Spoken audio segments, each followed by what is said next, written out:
Herkese merhaba, Evren'in Enerji Atölyesi'ne hepiniz hoş geldiniz.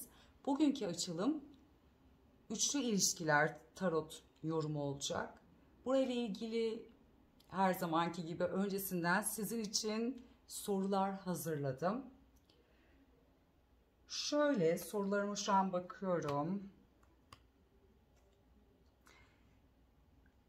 Üçüncü kişiye karşı aralarındaki iletişim, enerji ne?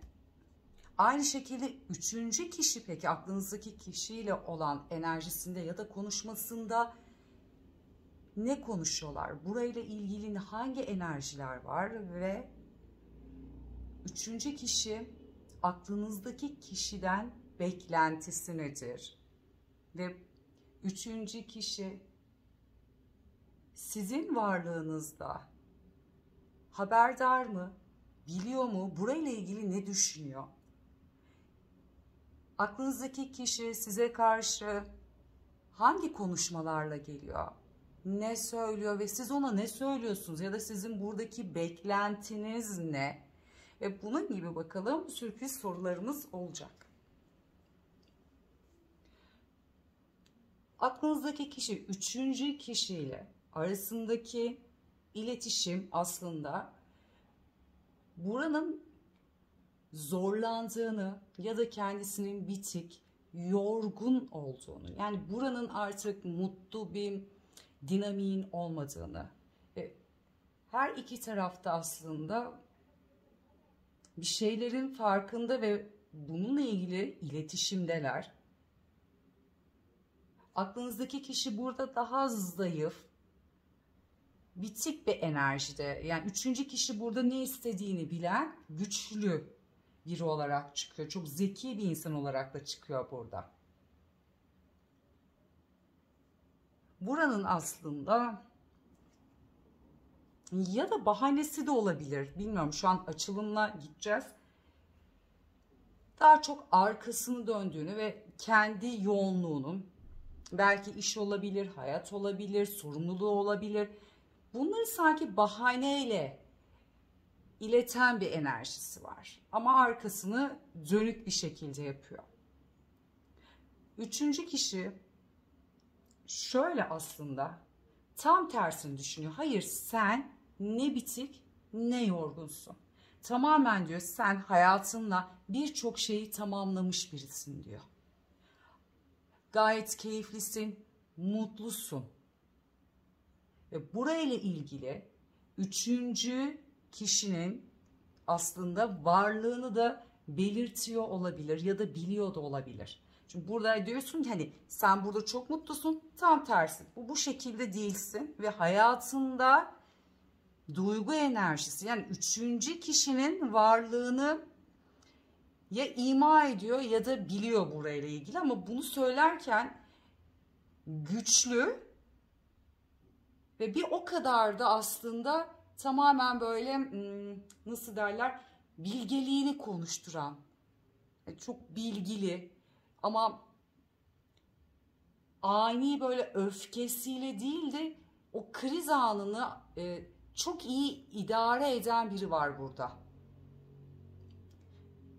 Peki sizle karşı ne konuşuyor burayla? Şöyle bir şey. Bakın aynı kartlar, bakar mısınız nasıl çıktı? Geçmişiyle ilgili, yani buraya artık evet ben sendeyim diyor. Bakın adımımı atmışım, görüyor musunuz? Buradayım ama burayla ilgili kopamadığım bir enerji var dediği bir nokta. Bakın şöyle. Adım atmış, sendeyim ama bir adımı burada geçmişte, yani burayla üçüncü kişiyle kopamama enerjisi var. Ve aralarında çatışma, belki tartışma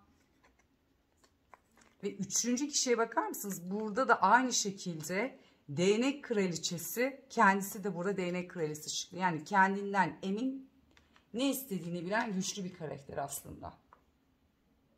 Buranın zorlayıcı olduğunu ve kopamadığını, belki süreç gerektiğini veya aslında size daha böyle güçlü durmaya çalışıyor karşı taraf. Karşı tarafa daha sorumluluğunu olduğunu gösteren bir enerjide.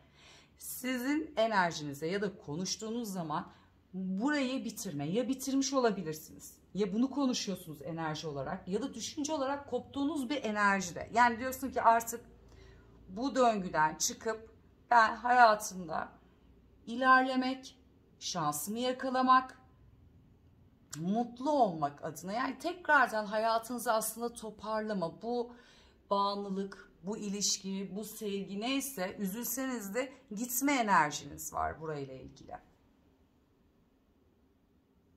Sizin buradan beklentiniz, diyorsun ki evet, birçok şey düşündüğünüz var kafanızda. Belki nedir, bir beraberlik ya da istediğiniz bir şey vardır ya da gitmek vardır. Burayla ilgili birçok fazla planınız var aslında karşı tarafla ilgili ya da hayalleriniz var. Senden beklentim imparator ol, yani güçlü ol, savaş, dur, ne istediğini bilen bir insan görmek istiyorum artık.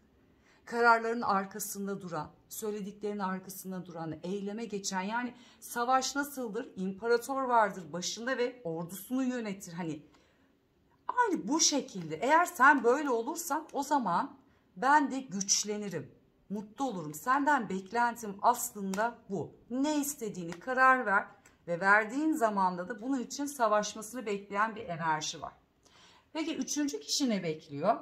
Üçüncü kişi tamamen şu an aslında beklentisi yok. Her iki tarafta kendi dünyasında. Evet, burada bir kopmayan bir enerji var. Ama arkalarını dönmüştü. Ben arkamı döndüm. Sen dönüyorsun ama kendi hayatınla ve dünyanla ilgili birçok şey yapıyorsun aslında. Mutlusun. Hareketlisin, hayatını yaşıyorsun. Ben şu an dönüyorum ama ne yapacağımı bilmiyorum, ama öyle güçlü ki bir şeylerin karar verme aşamasında sanki. Ve karşı tarafa bununla ilgili de daha çok böyle ketum, sakin ve izleyen bir enerjide. Üçüncü kişi sizinle ilgili ne biliyor, ne hissediyor ya da sizi biliyor mu, düşünüyor mu dediğimizde bir kere kaygı, korku ve kuşkuları kesinlikle var. Bunu zaten bilinçaltında düşünüyor. Sizin varlığınızı ya da hayatındaki insanın böyle bir enerjide olacağını biliyor. Burayla ilgili aslında kontrolü bırakmamaya çalışıyor. Çok temkinli gidiyor.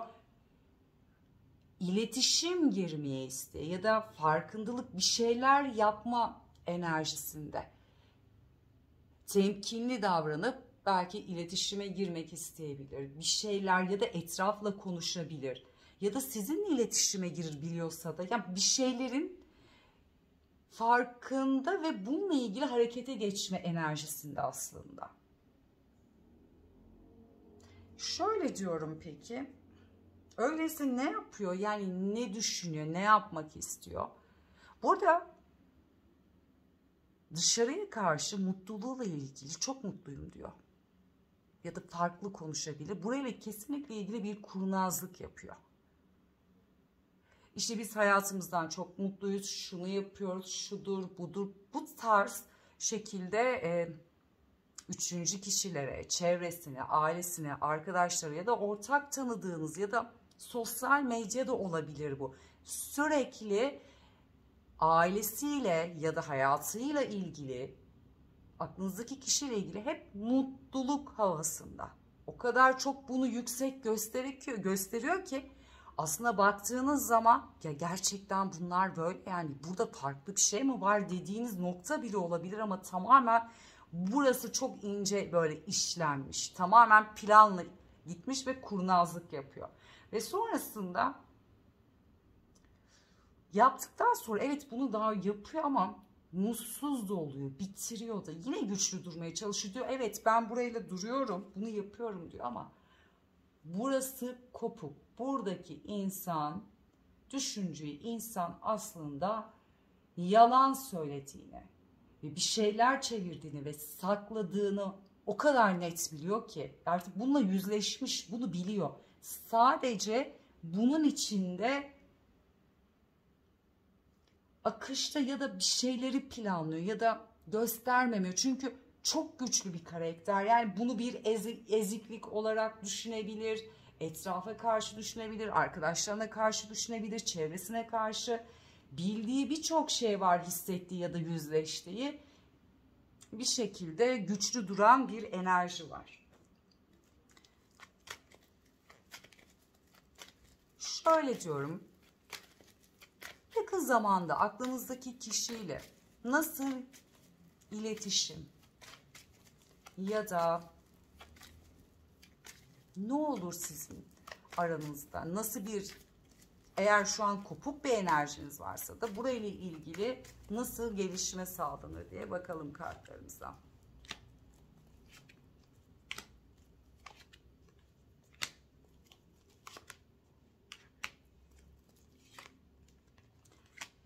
Ya şöyle, evet, bir iletişim ya da vardır iletişim aranızda.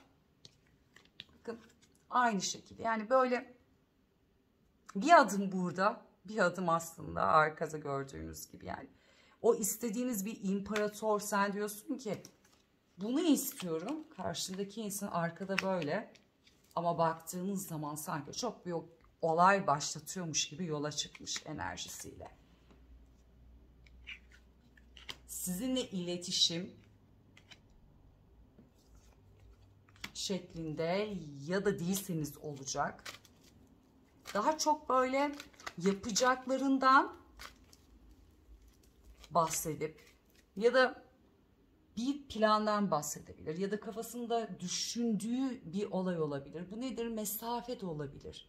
Bir yere gitmek, bir iş olabilir. Bir yolla, bir noktayla ilgili sizle bir iletişim sağlayabilir ya da bununla ilgili konuşabilir sizinle. Sizinle tam iletişiminiz bu arada kesik değil.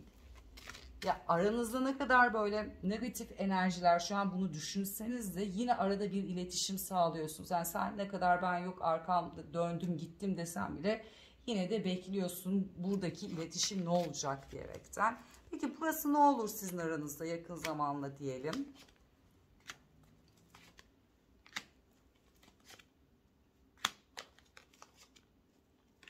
Şöyle denge olurmuş aranızda. Bakın burada bir denge sağlanacak. Yıldız kartı çıktı. Ve yıldız kartı aslında bakın şeytan ve kupa onlusunun arasında. Burayla belki şifalanacaksınız. Belli gerçekleri göreceksiniz. Ya da inanmaya başlayacaksınız. Öyle ki üçüncü kişiden dolayı burada yarattığınız sizin negatif düşünce, bu nedir? Kıskançlık olabilir, kaygı olabilir, bağımlılık olabilir. Bir kere burayı artık dengeliyorsunuz. Belki o mesafeyle olabilir ya da konuşacağınız iletişimle ilgili kendinizi şifalanmış, dengelenmiş ve bir şeylerden artık böyle arınmış, kendinizi iyi hissedeceğiniz bir süreç oluyor.